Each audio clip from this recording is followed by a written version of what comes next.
expert, and since Valentine's Day is right around the corner, already, thought we better get you in here. Yeah. So people can get ready and not end up in the doghouse. So these are things that you can do for your partner. This isn't about buying chocolate. This is about really, in your very first point, express yourself. Yes. So a recent study by Inniskillin Wines found that 90% of people think that love letters are romantic. But here's my question for you. When was the last time you received a handwritten love letter?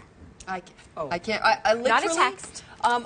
My parents are moving, so they brought home a bag of old notes I had saved. So that may have been the last time I got a handwritten love letter. And let me tell you, the biggest complaint from my clients, couples that I see in my practice, is lack of communication. He doesn't see me anymore. He doesn't call me beautiful anymore, right? I need to hear my partner's emotions. So this year, what about no chocolates, no flowers, no jewelry, but what about this year if you were to express yourself through a letter? And sometimes that's a bit easier to write it down than to say it sometimes, right? Like to get in touch with yourself and to express yourself. So that's one. Why not be creative? It's free. You don't have to go out in the cold and, there's no pressure to go out on a date. So why not write a love letter this year? That would be lovely. Okay, now another tip that you have for Valentine's Day, home is where the heart is. Yes. Okay, this is one of my favorite things to do. What if you were to create a picnic in your living room, okay? Literally lay out a blanket, you can have some wine and some cheese, or even some chocolate and some wine and some pairing, right?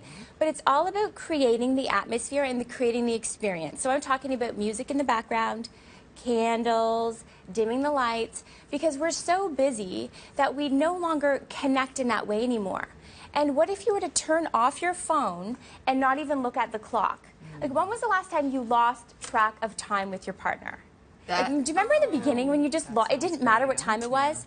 Yeah, so just creating this experience, and again, it's free, and you don't have to go out into a blizzard, right, to do it. You can just stay home this year, and maybe even read your love letter to them. This so far is shaping up to be great, Nicole. I like your plans. Fantastic. What are you saying? You're saying that it's not just about the ladies? Is that what you're saying? Yes. Well, don't you find, gentlemen, that there's so much pressure on the men? So it's all about, oh, what did he do for you? Right. Like, have you ever had a friend ask you, like, what did she do for you for Valentine's Day? Yeah, we're pretty equal. I mean, my Valentines are very good. I get treated very well. So, yeah, I don't know. Do you feel, I find that men, I don't know about your buddies. There's a lot of pressure for guys, for sure. Big time. Just even in the marketing, the advertising, everything is really geared that way.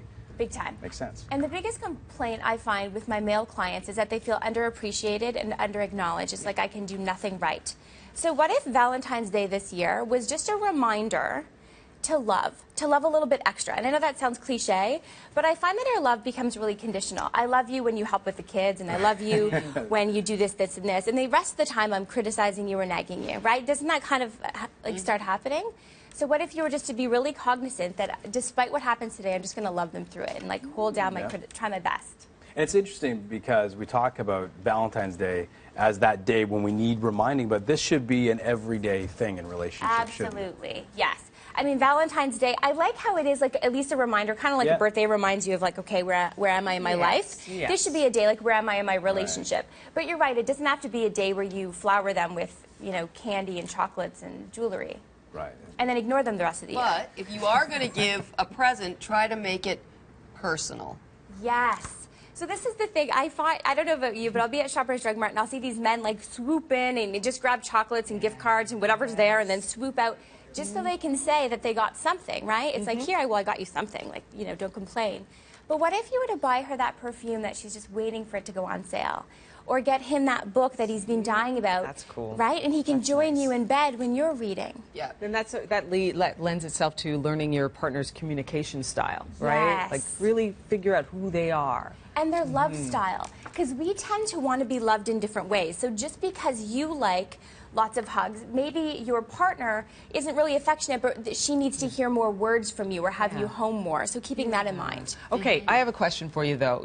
There was an episode on 30 Rock where Liz met a guy, and it was right around Valentine's Day, and then it's awkward, right? What do you do? Right. You got a new partner, and it's like, okay, Valentine's Day, it's more tricky. Awkward when they get you something. Right. And we're there. Tricky. Shoot. Yes. So you know what? Plan a date. At the very least, so like you're together, right? And then worst case, you can just come up with something nice and start sharing your feelings. Like you always got those keep to it rely light, on. right? Keep Maybe it light. Keep it light. There's no... Pressure Going ruins back, it. yeah, exactly. Going back to your take it personally thing, get a personal gift. A couple of years ago, I started doing this, and it has saved my bacon so many times. The minute somebody, and I'm including my mom, my kids, anybody goes, "Oh, I like that." It can be August, and I'm like, I have a little, yeah, right, likes, blah, blah.